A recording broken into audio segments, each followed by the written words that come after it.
नमस्कार विद्यार्थी मित्र मैत्रिणींनो, करंट अफेअर्स बाय मेघाली या मराठी यूट्यूब चॅनलवरती आपले मनपूर्वक स्वागत.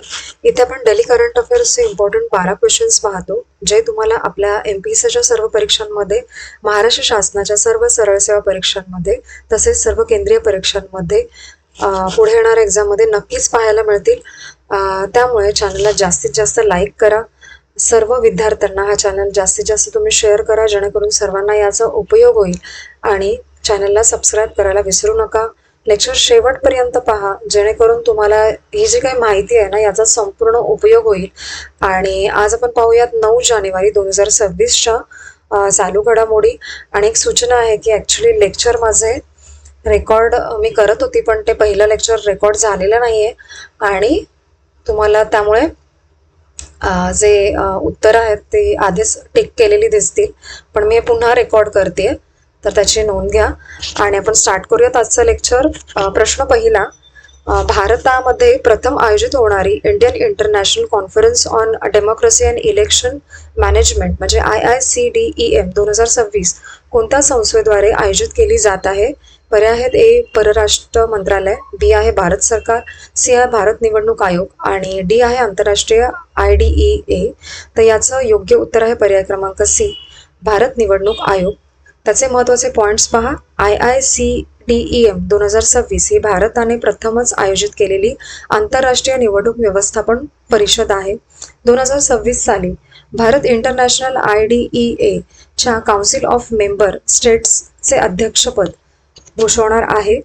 आणि भारतातील सुमारे 100 निवडणूक व्यवस्थापन संस्थांचे प्रतिनिधी सहभागी होणार आहेत यामध्ये. आणि या परिषदेत भारताची निवडणूक प्रणाली, तांत्रिक नवकल्पना आणि ECI नेटचे उद्घाटन करण्यात आले.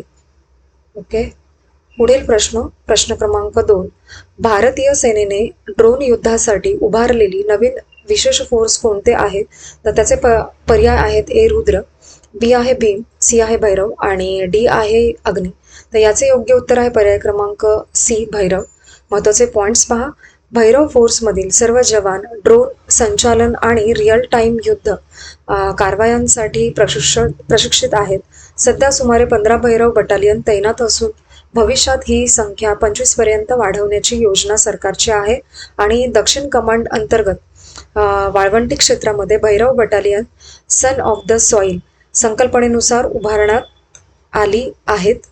हा पण पॉईंट महत्त्वाचा आहे. आणि एक्सरसाइज अखंड प्रहार मध्ये भैरव बटालियनने आपली कार्यक्षमता यशस्वीरित्या सिद्ध केली आहे.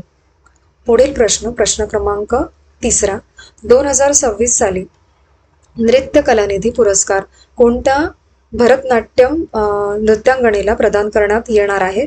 पर्याय आहेत: ए पद्मा सुब्रमण्यम, बी उर्मिला सत्यनारायण, सी आहे अलारमेल वल्ली, डी आहे चित्रा विश्वेश्वरन. याचं योग्य उत्तर आहे पर्याय क्रमांक बी, उर्मिला सत्यनारायणन या ज्येष्ठ भरतनाट्यम नृत्यांगना आहेत. नृत्य कलानिधी हा पुरस्कार द म्युझिक अकॅडमी चेन्नई यांच्या वतीने प्रदान केला जातो. यांचा अरंगेत्रम वयाच्या 10व्या वर्षी झाला असून त्यांना 50 वर्षांचा नृत्य अनुभव आहे. उर्मिला सत्यनारायणन या संगीत नाटक अकादमी पुरस्कार प्राप्त असून त्यांनी अनेक थीम आधारित नृत्य प्रयोग सादर केलेले आहेत.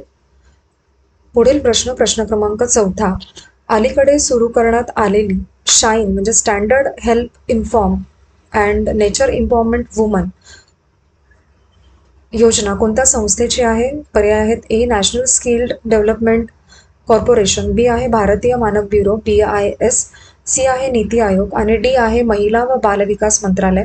याचे योग्य उत्तर आहे पर्याय क्रमांक बी, भारतीय मानक ब्युरो BIS. महत्त्वाचे पॉईंट्स पहा. ही योजना BISच्या 79व्या म्हणजे 79व्या स्थापन दिनी नवी दिल्ली येथे सुरू करण्यात आली. शाईन योजनेत महिलांना गुणवत्ता, सुरक्षितता आणि मानकांबाबत प्रशिक्षण दिले जाते. ही योजना NGOज आणि स्वयंसहाय्यक गटांच्या म्हणजे SHGsच्या सहकार्याने राबवली जाते. आणि शाईन योजना ही महिलांचे उपजीविका बळकट करण्यास व समाजात जागरूकता वाढविण्यास मदत करते.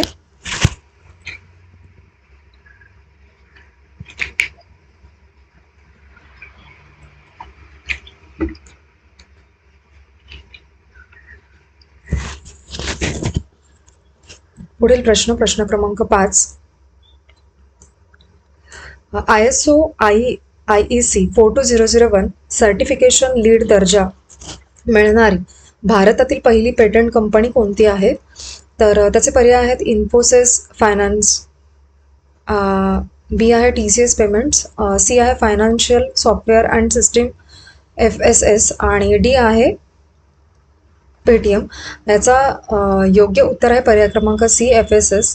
तर त्याचे महत्त्वाचे पॉईंट्स पहा. ISO IEC 42001 हे कृत्रिम बुद्धिमत्ता व्यवस्थापन प्रणालींसाठी जागतिक मानक आहे. या मानकात AI गव्हर्नन्स, जबाबदारी, पारदर्शकता आणि जोखीम व्यवस्थापनावरती भर दिला जातो. FSS आपल्या पेमेंट प्लॅटफॉर्मवरती फसवणूक शोध, व्यवहार निरीक्षण व ऑटोमेशनसाठी AI वापरते आणि AI मधील बायस, नियमांचे उल्लंघन आणि स्पष्टीकरणातील त्रुटी हे वित्तीय क्षेत्रातील महत्त्वाचे मानक मानले जाते. पुढील प्रश्न क्रमांक 6. चर्चेत असलेली भारती ही योजना कोणत्या संस्थेद्वारे सुरू करण्यात आलेली आहे? त्याचे पर्याय आहेत ए कृषी मंत्रालय, बी नीती आयोग, सी आहे APEDA आणि डी आहे FSSAI. तर याचे उत्तर आहे पर्याय क्रमांक सी APEDA. आणि महत्त्वाचे पॉईंट्स पहा. भारती हा APEDA द्वारे सुरू केलेला ॲग्री फूड व ॲग्रीटेक स्टार्टअपसाठी निर्यात क्षमतेवरती आधारित उपक्रम आहे आणि याचा फुल फॉर्म आहे agricultural and processed food products export development authority. आणि भारती अंतर्गत निवडलेल्या टॉप 10 स्टार्टअप्सना आंतरराष्ट्रीय बाजारपेठेमध्ये प्रदर्शनांची संधी दिली जाईल. आणि 2025-26 मध्ये APEDA प्रोत्साहित कृषी निर्यात जवळजवळ $30 अब्ज पार करण्याचं उद्दिष्ट आहे. आणि भारतीय उपक्रमाची घोषणा इंडस फूड 2026 या जागतिक अन्न व पेय प्रदर्शनामध्ये करण्यात आलेली आहे.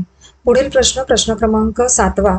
चर्चेत असलेले विंटर स्टॉर्म इझ्रा कोणत्या देशात आहे? तर त्याचे पर्याय आहेत ए कॅनडा, बी युनायटेड किंगडम, सी आहे संयुक्त संस्थाने USA आणि डी आहे रशिया. याचे योग्य उत्तर आहे पर्याय क्रमांक सी संयुक्त संस्थाने. महत्त्वाचे पॉईंट्स पहा. विंटर स्टॉर्म इझ्रा हे संयुक्त संस्थान USA मध्ये आलेले तीव्र हिवाळी वादळ आहे. हे वादळ बॉम्ब सायक्लॉन प्रकारात मोडते, ज्यात 24 तासांमध्ये वातावरणीय दाब झपाट्याने कमी होतो आणि वादळामुळे सुमारे 58 दशलक्ष लोकांना हिवाळी वादळाचा इशारा यामध्ये देण्यात आला होता. आणि हिमवृष्टी, प्रचंड वारे आणि वीज पुरवठा खंडित होणे ही या वादळाची प्रमुख वैशिष्ट्ये आहेत. पुढील प्रश्न क्रमांक 8. भारताने सुरू केलेल्या EB-4 बिझनेस व्हिसा कोणत्या देशातील व्यावसायिकांसाठी आहे? तर पर्याय आहेत ए जपान, बी दक्षिण कोरिया, सी चीन आणि डी व्हिएतनाम. तर याचं योग्य उत्तर आहे पर्याय क्रमांक सी चीन. तर त्याचे महत्त्वाचे पॉईंट्स पहा. EB-4 हा भारताने सुरू केलेला electronic productions investment business visa आहे. हा व्हिसा चीनमधील व्यावसायिकांना औद्योगिक व उत्पादन संबंधित कामांसाठी भारतात येण्यास परवानगी देते. हा अर्ज संपूर्णपणे ऑनलाईन पद्धतीने करता येतो आणि या व्हिसा अंतर्गत भारतात कमाल 6 महिन्यांचा मुक्काम करता येतो बिझनेस संबंधी. आणि पुढील प्रश्न क्रमांक 9. Cosmo SkyMed second generation flight model 3 म्हणजे CSG-FM-3 हा पृथ्वी निरीक्षण उपग्रह कोणत्या संस्थेनं प्रक्षेपित केला? पर्याय आहेत ए इस्रो, बी आहे नासा, सी आहे SpaceX आणि डी आहे ESA. योग्य उत्तर आहे पर्याय क्रमांक सी SpaceX. महत्त्वाचे पॉईंट्स पहा. हा पृथ्वी निरीक्षणासाठी वापरण्यात येणारा प्रगत रडार इमेजिंग उपग्रह आहे. या उपग्रहाचे प्रक्षेपण SpaceXने फाल्कन 9 रॉकेटद्वारे केले आणि CSG-FM-3 हा कॉस्मो स्कायमेड सेकंड जनरेशन मालिकेतील 3रा उपग्रह आहे. आणि हे प्रक्षेपण SpaceXचे 2026 मधील पहिले उपग्रह प्रक्षेपण ठरले. आणि हा कार्यक्रम इटालियन स्पेस एजन्सी ASI आणि इटालियन संरक्षण मंत्रालय यांच्या सहकार्याने विकसित करण्यात आला आहे. पुढील प्रश्न क्रमांक 10.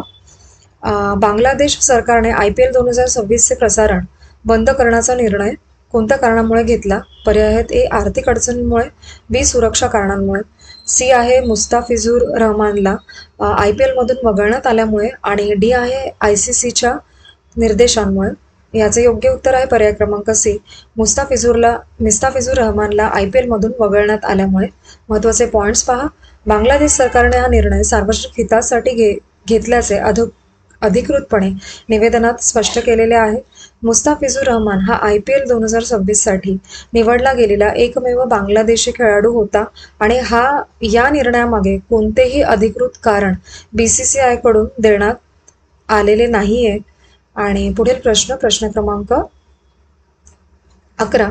दुसऱ्या खेलो इंडिया बीच गेम्स 2026 चे आयोजन कोणत्या राज्य किंवा केंद्रशासित प्रदेशात करण्यात आलेला आहे असा प्रश्न आहे. पर्याय आहेत A गोवा, B आहे लक्षद्वीप, C आहे दादरा नगर व हवेली आणि दमण व दीव आणि D आहे अंदमान निकोबार. तर याचे योग्य उत्तर आहे पर्याय क्रमांक C, दादरा व नगर हवेली आणि दमण व दीव. महत्त्वाचे पॉइंट्स पहा. सुमारे 5 जानेवारी 2000 सुरुवात जी आहे ती 5 जानेवारी 2026 रोजी दीव येथील घोगला बीच येथे झाली आणि स्पर्धेत 8 क्रीडा प्रकारांमध्ये 2100हून अधिक खेळाडू सहभागी झालेले आहेत आणि खेळांमध्ये 6 मेडल इव्हेंटचा समावेश करण्यात आला आहे आणि मल्लखांब आणि टग ऑफ वॉर हे खेळ नॉन मेडल इव्हेंट्स म्हणून समाविष्ट करण्यात आलेले आहेत. पुढील प्रश्न क्रमांक 12 आणि आजच्या लेक्चरमधला शेवटचा प्रश्न. 2025 मध्ये महिलांसाठी भारतातील सर्वोत्तम शहर म्हणून कोणत्या शहराला क्रमांक मिळालेला आहे. पर्याय आहेत A Chennai, B Pune, C आहे बँगलोर आणि D आहे हैदराबाद. तर याचे योग्य उत्तर आहे पर्याय क्रमांक C बँगलोर. महत्त्वाचे पॉइंट्स पहा. 2025 मध्ये बँगलोर शहराला महिलांसाठी भारतातील सर्वोत्तम शहर म्हणून नामांकन मिळाले आहे आणि बँगलोरने 53.29 असा सर्वोच्च सिटी इन्क्लुजन स्कोअर प्राप्त केलेला आहे आणि सिटी इन्क्लुजन इंडेक्स हा सामाजिक समावेशन आणि औद्योगिक समावेशन या 2 स्तंभांवरती आधारित आहे आणि औद्योगिक समावेशनामध्ये औपचारिक रोजगार, कौशल्य विकास आणि महिलांचा कामगार सहभाग मोजला जातो. तर बँगलोर पहिल्या क्रमांकावरती आहे, 3ऱ्या क्रमांकावरती पुणे आहे आणि 5व्या क्रमांकावरती मुंबई आहे. ठीक आहे. पहिले 5 विचारलं तर बँगलोर, चेन्नई, पुणे, हैदराबाद आणि मुंबई असा क्रम आपल्याला लक्षात ठेवता येईल. तर आजचे आपले 9 जानेवारी 2026 चे करंट अफेअर्स पाहून झालेले आहेत आणि लेक्चर तुम्ही शेवटपर्यंत पाहिलेत त्याबद्दल थँक्यू सो मच.